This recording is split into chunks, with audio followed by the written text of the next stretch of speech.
शील रूप विभवई किम दान यज्ञादिभिः, इनसे नहीं होगी भगवत प्राप्ति, इससे हो जाएगी। शरणागत होकर ममता हो गई श्री जी से। अब यहां कह रहे हैं कि देखो इस पर गर्व मत कर लेना। किम विद्या कुलशील रूप विभवई किम दान यज्ञादिभिः किम विख्याति सतई किमग्र तपसा किम न्यास योगादिभिः किम तत्वानुभवेन विष्णु भजन किम तस्य वात्यद्भुते यो वृंदावन ईश मोहन रसे प्यासीन सर्वस्वधी। क्या हुआ? यदि तुम बहुत विद्वान हो और निरंतर भजन नहीं करते, भोग सामग्री रुपया पैसा संसार यश कीर्ति कुछ नहीं तुम्हारी विद्या किसी काम में नहीं आएगी। किम विद्या किसी काम में नहीं आएगी, पक्का नहीं आएगी। बहुत वैसे शब्दों से कहा गया है कि जैसे गधे की पीठ में ईंट लाद दो या चंदन लाद दो या वेद लाद दो, उसको भार ढोने से मतलब। ऐसे ही बुद्धि में केवल विद्या है, उसका प्रयोग नहीं है। कामादि शत्रु पर विजय प्राप्त नहीं की, हृदय निरंतर भगवदाकार वृत्ति में नहीं गया, तो विद्या किस काम की जो अविद्या को नष्ट ना कर दे। केवल विद्या है, अविद्या का नाश होकर के ब्रह्म विद्या जागृत नहीं हुई या पराविद्या, तो फायदा क्या हुआ ऐसी विद्या का? बहुत ऐसा है। किम विद्या, किम विद्या क्या है? अर्थ के कारण अनर्थ उत्पन्न कर दिया चित्त में। ये देखी हुई बात कह रहे हैं, सुनी हुई बात नहीं कह रहे। क्या विद्या, किस काम की विद्या रही तुम्हारी? और भी बात, ये महापुरुषों के वचन हैं। किम कुलम, बहुत ऊंचे कुल में तुम्हारा जन्म हुआ और भजन नहीं किया तुमने, भगवत आराधना नहीं की, तो तुम्हारा वो अहंकार तुम्हें नरक ही ले जाएगा, कुछ नहीं होने वाला उससे। ध्यान रखना। राजसु यज्ञ में महाभागवत स्वपच की पूजा करवाई वाल्मीकि स्वपच की। क्यों? क्योंकि जहां दैन्य है भगवत भक्ति वो सबसे बड़ा। अहोबत स्वपच तो गरियान यज्ञाग्ञे वर्तते नाम तोभ्यम, वो स्वपच भी सर्वश्रेष्ठ परम पूजनीय है जिसकी जिह्वा पर भगवान का नाम है। प्रहलाद जी ने कहा है कि सब गुणों से युक्त ब्राह्मण है और भजन नहीं करता, मनमानी आचरण, शास्त्र विरुद्ध आचरण, तो किम कुलम, क्या उससे प्राप्त हो जाएगा? तीसरी बात कह रहे, बहुत रूप है, बहुत वैभव है, बहुत शालीनता दिखाई दे रही, लेकिन भजन नहीं प्रभु का। चित्त वृत्ति को संसारिकता से हटाकर प्रभु में लगाते हुए अपने सांसारिक कर्तव्य का पालन करना भगवत प्राप्ति का हेतु होता है। नहीं तो कह रहे किम विभवई किम रूपम, ये तुम्हारा पद, तुम्हारा रूप, तुम्हारा वैभव किस काम में आएगा? अगर आपको लगता है कि पत्नी भजनानंदी है, तो जीव अपने भजन के प्रताप से भगवत प्राप्ति करता है, पत्नी के भजन से नहीं। पति भजन करेगा तो पत्नी को तो, लेकिन पत्नी भजन करेगी तो पति को नहीं। ये ध्यान रखना। पाणी ग्रहण में नीचे हाथ होता है पति का, ऊपर पत्नी का होता है। आप भार ले रहे हैं, इसलिए आपको हिसाब देना। अगर पत्नी भजन करेगी तो भगवान को प्राप्त होगी, आप भजन नहीं करोगे तो नरक को प्राप्त होगी, पक्की बात है। और आप भजनानंदी हो, पत्नी आपके प्रतिकूल आचरण करेगी तो वो नरक जाएगी, और अगर अनुकूल आपकी सेवा में भगवत भाव से लगी है तो उसका यही भजन उसको भगवत प्राप्ति करा देगा। सिद्धांत को समझना है। और ऐसा नहीं है कि जैसे कहा जाता है कि एक जन्म नहीं है तो 7 जन्म का बंधन है, नहीं कहा जाता बंधन। अरे 7 सेकंड का तो भरोसा नहीं। दुनिया में लाखों का मेला जुड़ा, हंसा जब जब उड़ा अकेला उड़ा। ये नहीं आएगा कि थोड़ा ये साथ ही विमान में बैठा ले, ऐसा नहीं होगा कि पत्नी पुत्र परिवार इस जगत के नाटक मंच पे है, जहां ये शरीर छूटा सबका अलग अलग हिसाब किताब अपना है। ऐसा थोड़ी कि जैसे एक लड़का लड़की प्यार का नाटक करके देखा कि नहीं मिल पाएंगे, बोले जहर खा लो तो जन्म जन्म के साथी बन जाएंगे। अरे सारे प्रेत बनोगे, नरक में जाओगे। जन्म जन्म क्या क्या जानते हो? जन्म जन्म हाँ, एक बात हो सकती है, दोनों मिलकर डट के भगवान का भजन करो, भगवान से प्रार्थना करो, तो दोनों भगवान के धाम में, जैसे हमारे गुरुदेव भगवान सहचरी बप्पू और उनके प्रसाद से अपने लोग, तो वहां सब पता चलता है मेरे गुरुदेव, जैसे अभी गुरुदेव भगवान वैसे वो उस समय भी गुरु रूपा सहचरी के हर समय साथ रहेंगे। हमारे साथ रहना है, वैसे ही आनंद लेना है, तो श्यामा श्याम का भजन करो, एक ही साथ चलेंगे, एक ही जगह प्रोग्राम होगा और एक ही जगह बैठ के प्रसाद पाएंगे, एक ही इष्ट के साथ खेलेंगे। और क्या, इतनी बड़ी जगह है कि पूरा विश्व चला जाए तो भी जगह बनी रहेगी। और इतना बड़ा प्रताप है कि हर उपासक को यही अनुभव होता है कि मेरे प्रिया प्रीतम सामने दर्शन और सबको सेवा। सोचो, सबको सेवा, अरे बड़ा दिव्य, वो बुद्धि की बस की बात नहीं। श्यामा श्याम का भजन करोगे तो जिसके साथ रहना चाहोगे वो भी पहुंच जाएगा, वो साथ ही भजन करो दोनों। अगर पति पत्नी दोनों श्यामा श्याम का भजन करें तो दोनों सहचरी बप्पू से श्री जी की सेवा में पहुंच जाएंगे। पर ये बोध थोड़ी रहेगा कि ये पति पत्नी, गुरु शिष्य का तो बोध रहेगा, क्योंकि सच्चिदानंद में कि मेरी गुरु रूपा सहचरी है, ये बोध रहेगा, पहचान रहेगी। लेकिन वहां पति पत्नी सांसारिक संबंध नहीं रहेगा, पर रह सकते हैं दोनों वहीं श्री जी की सेवा में सखी स्वरूप से, या भगवत धाम में हरि पार्षद रूप से। तो कह रहे रूप विभव पद प्रतिष्ठा ये तुम्हें भगवत प्राप्ति नहीं कराएगी, नहीं, यहीं सर हो, भजन नहीं करोगे तो वहां थोड़ी सर माने जाओगे। नहीं, जब मुजरिम बना करके तुम्हें ले जाया जाएगा तो वहां साहब वाली थोड़ी मिलेगी। देवराजेंद्र के पद में है, त्रिभुवन के सर हैं, और फिसल गए तो सर्प बनाए गए। अब सर्प बन के वहां देवता थोड़ी उनको सर बोल रहे, नहीं नहीं, अब तो भूखे प्यासे तड़प रहे, कभी कोई फंस गया तो लील गए तो पेट का पोषण हुआ। महाराज नहुष इसलिए कह रहे कि रूप अभी भवई, बड़े रूपवान, बड़ा वैभव, बड़ा किस काम में आएगा। किसी बात का गर्व मत करो, जवान हो, रूपवान हो, बलवान हो, ये 4 दिन की चांदनी, फिर ऐसा समय आएगा कि अकेले उठकर सीढ़ी भी नहीं चढ़ पाओगे। जब हम हर चीज का मनन का स्वभाव रहा है, इसलिए ये जो महापुरुष कह रहे हैं उसे समझो। किम दानम, क्या तुम्हारे पास दान देने की सामर्थ्य? हर समय वासना का भूत चढ़ा रहता है, तू दानी, दानी तो हरि है, सबसे बड़े दाता, अनंत ब्रह्मांडों को दे रहे हैं, तुम उनको क्या दे दोगे? भगवान को क्या दे दोगे? बहुत विचित्र। और अगर बढ़िया दानी भी हो तो कोई खास बात नहीं, जरा सी बात बिगड़ गई तो गिरगिट बन के कुआं में पड़े थे महाराज नृग। ये दानियों में बड़े बड़े याज्ञिक और बड़े बड़े तपस्वी जिस पद की पूजा करते हैं वो देवराज इंद्र का पद है। वहां दुर्दशा क्या होती तुम्हें क्या पता। जब वैसे तो बहुत महिमा है, लेकिन जब देखो ना शास्त्रीय दृष्टि से तब पता चलेगा। इसीलिए श्रीपाद बोल रहे हैं, किम विद्या किम कुलम किम शील रूप विभवई किम दान किम यज्ञादि भी और किम विख्याति सतई। तुम्हारा बहुत यश है तो किस बात का? अगर भजन नहीं है, हो गया, पुण्य प्रताप से यश होता है। पूर्व का पुण्य जो है वो यश फैलाता है। अगर वर्तमान में भजन नहीं तो वो खत्म हो जाएगा जाना, तो ऐसे ही जैसे हाइलोजन नहीं फ्यूज हो जाता है, ऐसे होते रहते हैं। पूरा विश्व जय जय जय, फिर उठा के नालियों में फेंक देते छवियां।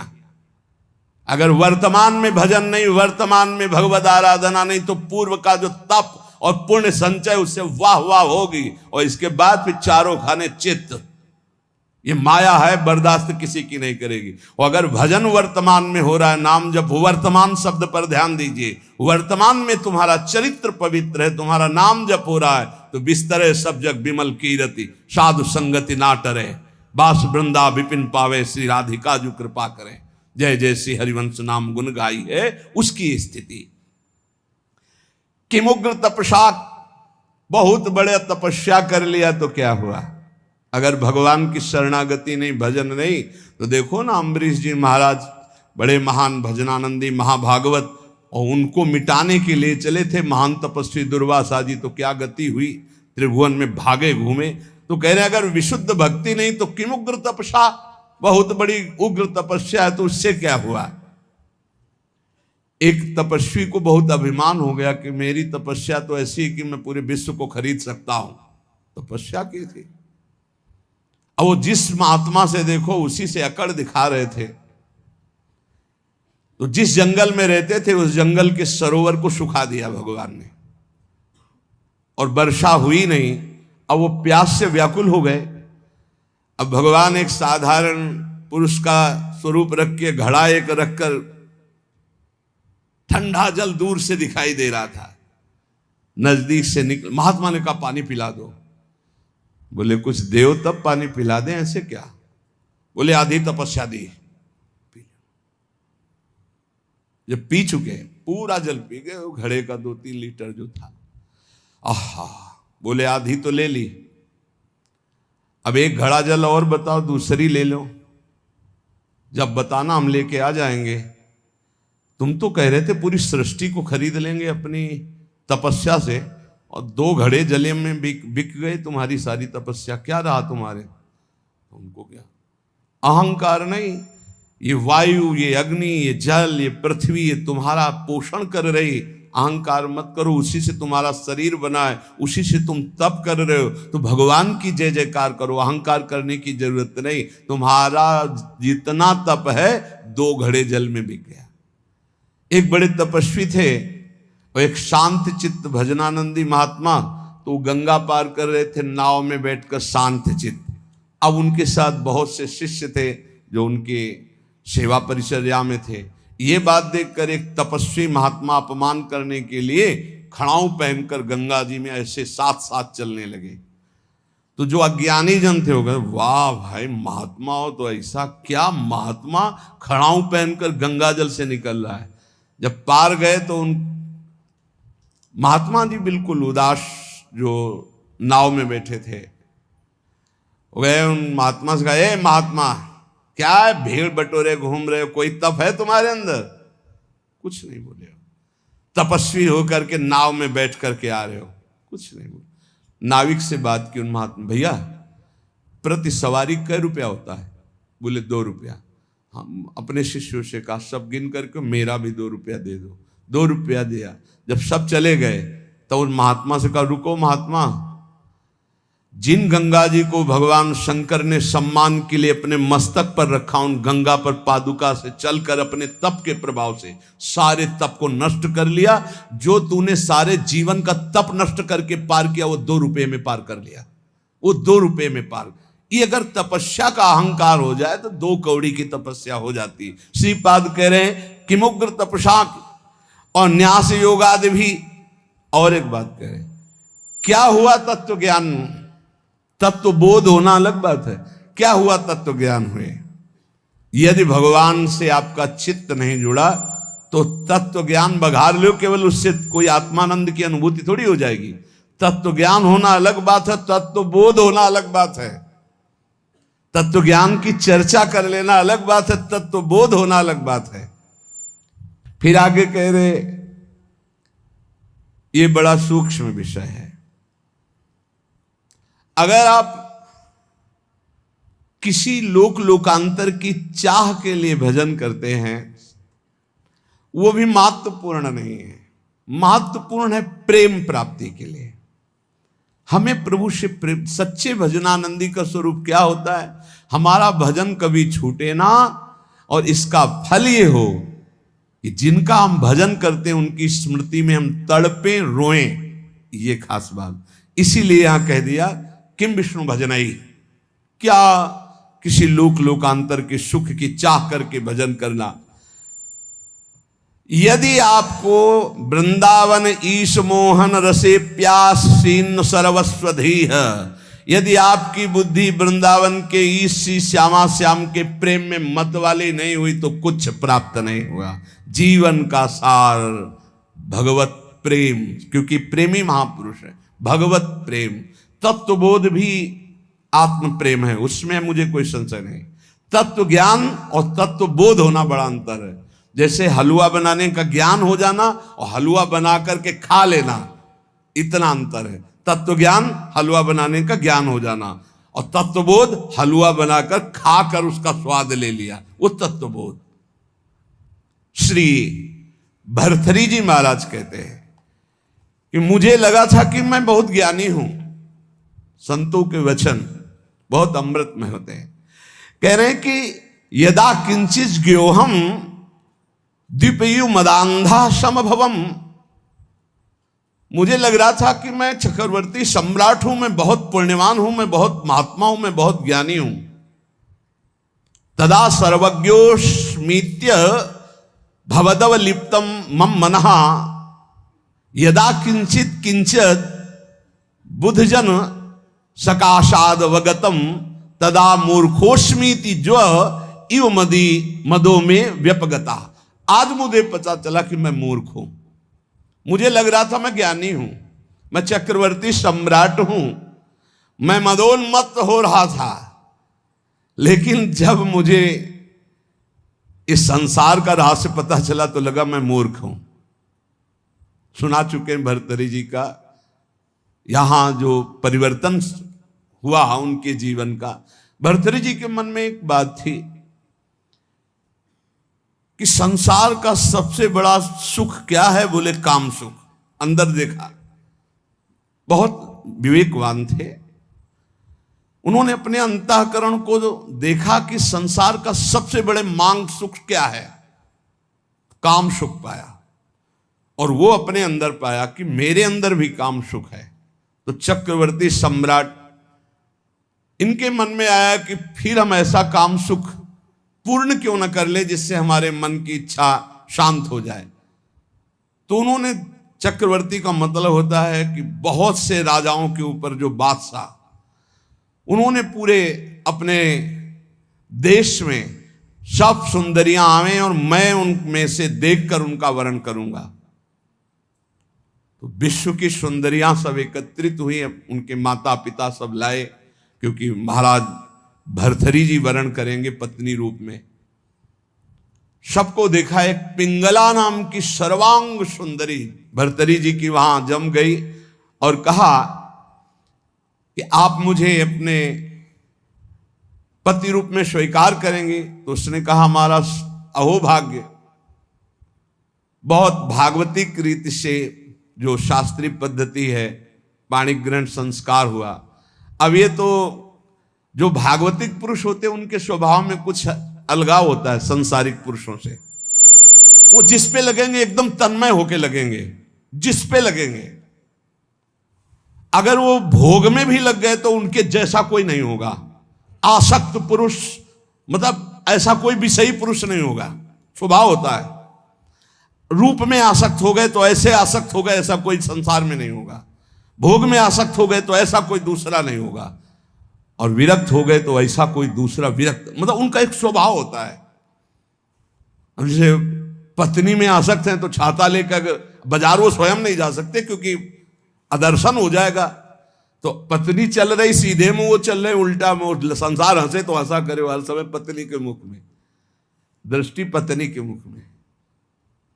वही महाभागवत हुए, क्या नाम, धनुर्दास जी, क्या नाम था, धनुर्दास जी नाम था। बहुत बड़े महापुरुष हुए फिर, क्योंकि वो सीधा आसक्ति रंगनाथ जी से। तो ऐसा होता है। भर्तृहरि जी बहुत बड़े महापुरुष हैं। अब जीवन का राग उनके हृदय में काम में देखा कि काम स्त्री आसक्ति, विश्व सुंदरी, सर्वांग सुंदरी पिंगला।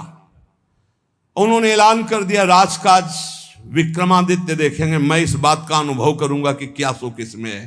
क्योंकि बताया ना, अलग खोपड़ी होती है। जो भागवतिक महापुरुष होते हैं उनका चिंतन ही अलग होता है। बड़ी ही सुंदर पत्नी बिल्व मंगल जी की पातिव्रत धर्म से, एक बार नहीं देखा। वो आसक्त चिंतामणि में तो आसक्त, अलग खोपड़ी होती है। अब रात दिन केवल महाराज भर्तृहरि और पिंगला, और हर खान पान की व्यवस्था, बस पर्दे के अंदर सामग्री रख दो, जाओ। कोई प्रश्न उत्तर नहीं, कोई राष्ट्र की बात नहीं, कोई समाज की बात नहीं। ये अनुभवी जैसे वैज्ञानिक नहीं होते, कि जब जिस विषय का शोध करना होता है तो बस उसी में पूरा चित्त लगा देते हैं।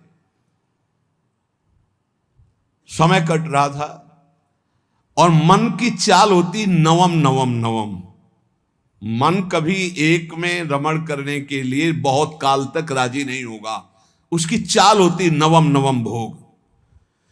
एक दिन पिंगला अपने महल के पीछे की खिड़की खोल करके ऐसे ही देख रही थी तो देखा अश्वपाल, हजारों घोड़ों की देख रेख करने वाले सेवकों का स्वामी, हष्ट पुष्ट ऐसे।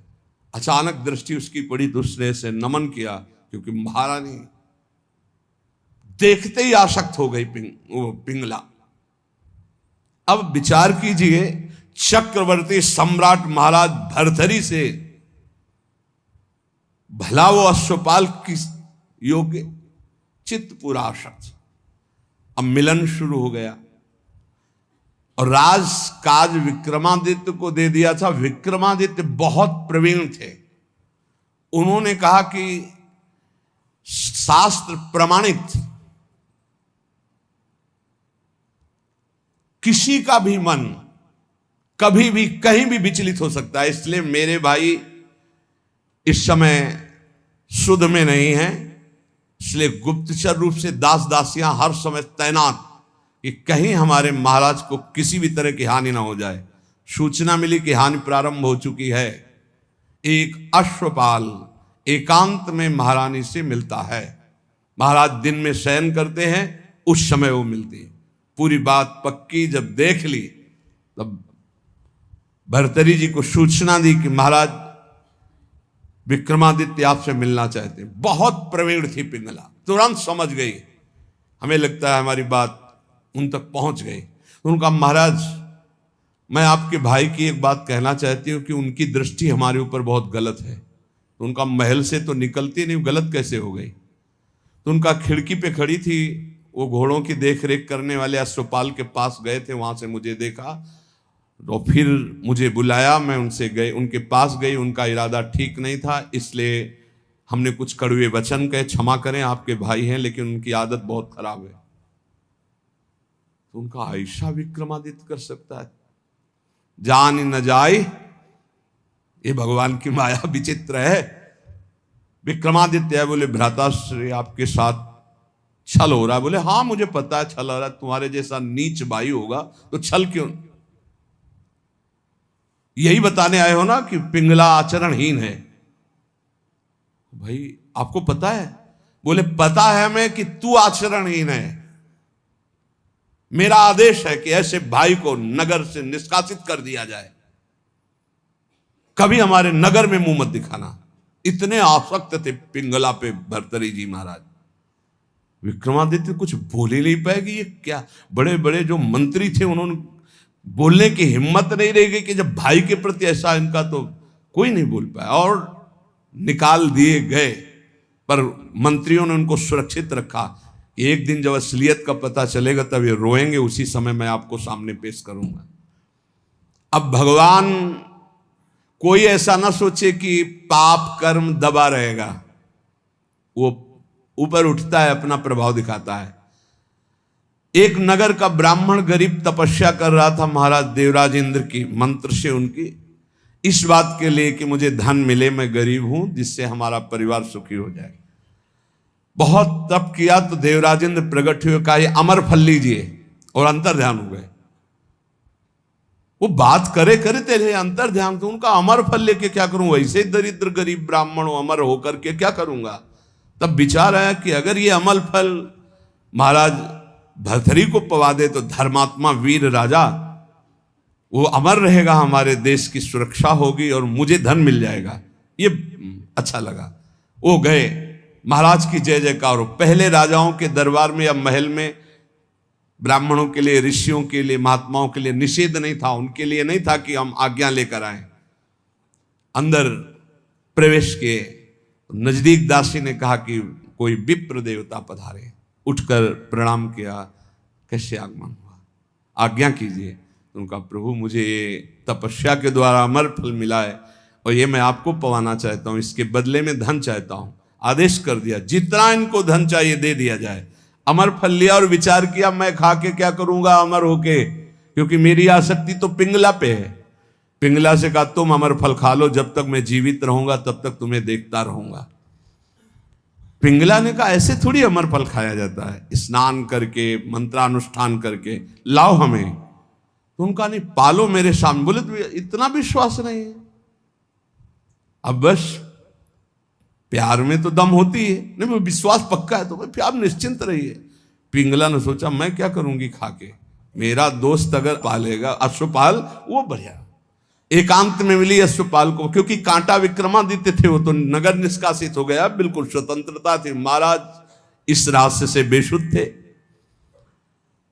अश्वपाल ने उस अमर फल को लिया तो उसने विचार किया कि मैं क्या करूंगा। और महाराज की नृत्यांगना ऐसी सुंदर थी जिससे आसक्ति थी। मिला और कहा देखो ये अमर फल मुझे मिला है, आप पालोगी तो जब तक मैं जीवित रहूंगा आपको देखता रहूंगा, मिलता रहूंगा। ठीक है। नृत्यांगना ने सोचा जिसके दरबार की मैं नृत्यांगना हूं, अगर वो महाराज अमर रहेंगे तो हमारा जीवन सार्थक रहेगा और महाराज मुझे बहुत सम्मान देंगे जब मैं अमर फल दे दूंगी। उसने प्रार्थना करवाई कि आपके दरबार की नृत्यांगना मिलना चाहती है आपसे। बुला लिया, कहा महाराज ये अमर फल। महाराज ने कहा तुझे अमर फल कहां से मिला, ये अमर फल सत्य बोल तुझे कहां से मिला। महाराज मुझे तो अश्वपाल ने दिया, मेरा वो दोस्त है, मेरा मित्र है उसने। और उस समय पिंगला वहां नहीं थी। तुरंत अमर फल लिया और बोले तुम्हें जो संपत्ति चाहिए हम देंगे, कल हम दरबार में आते हैं। दरबार में गए, सब सभा एकत्रित, वर्षों के बाद आज दरबार में आए थे। तब उन्होंने कहा बुलाया जाए जिसको अश्व जो घोड़ों की सेवा में आया, सत्य बोला तो तुझे माफ कर देंगे। बोल इस फल को पहचानता है? हाँ सर, यह अमर फल है, तुझे कैसे मिला? सत्य बोलना, अगर झूठ बोला तो उनका अगर हमारे प्राण माफ किए जाएं तो बिल्कुल सभा में कहता हूं कोई दंड नहीं मिलेगा। उनका महारानी पिंगला ने दिया है। ठीक है, जाओ बुलाओ पिंगला।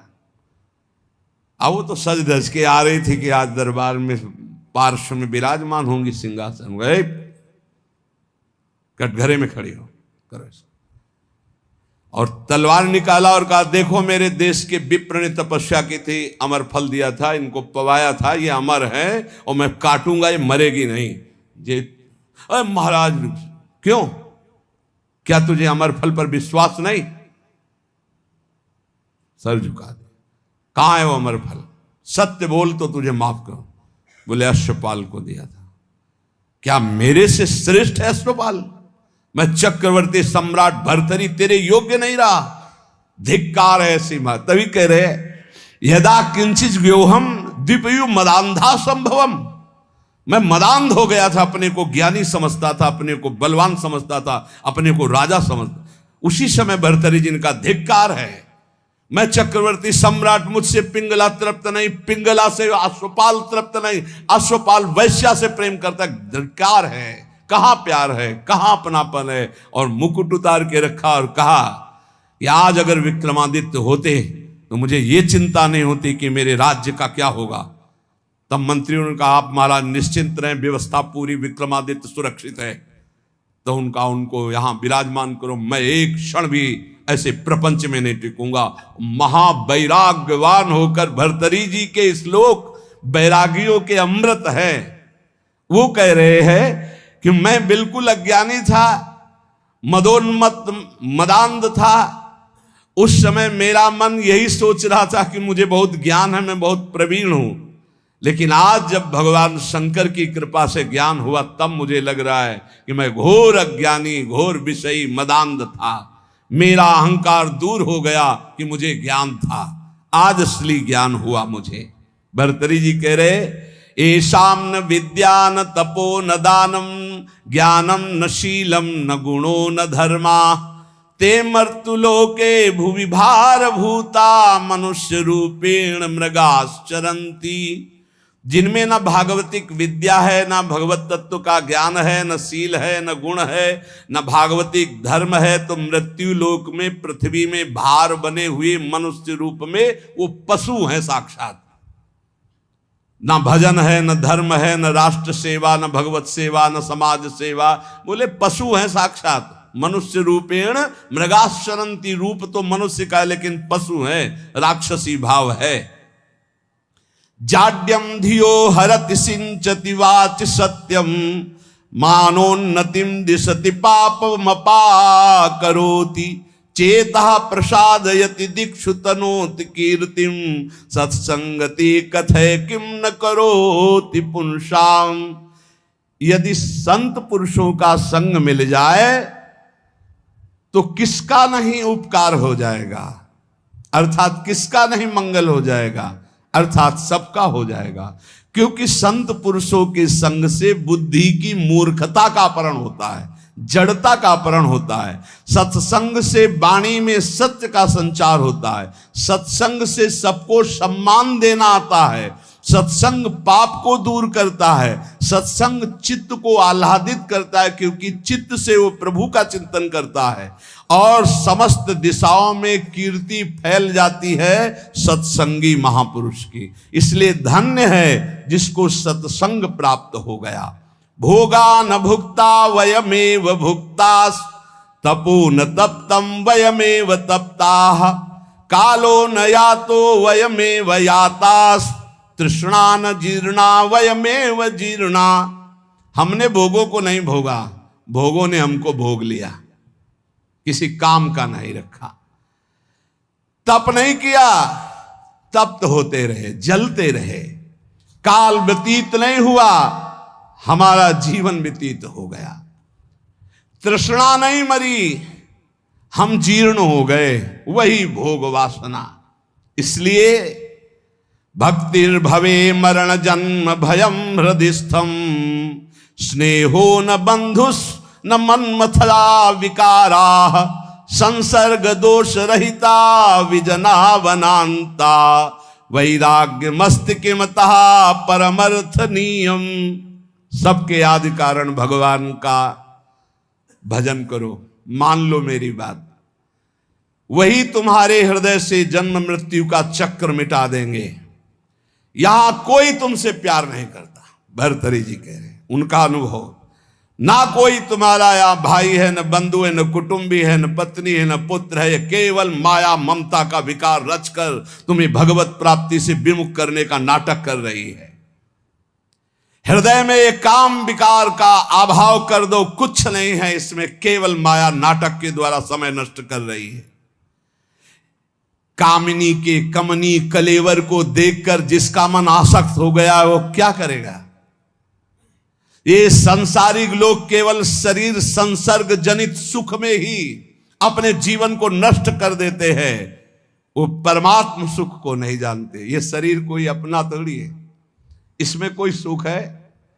बहुत विचित्र है, प्रवचन कर लेना सरल है, सुन लेना सरल है, आसक्ति हटाना कठिन है।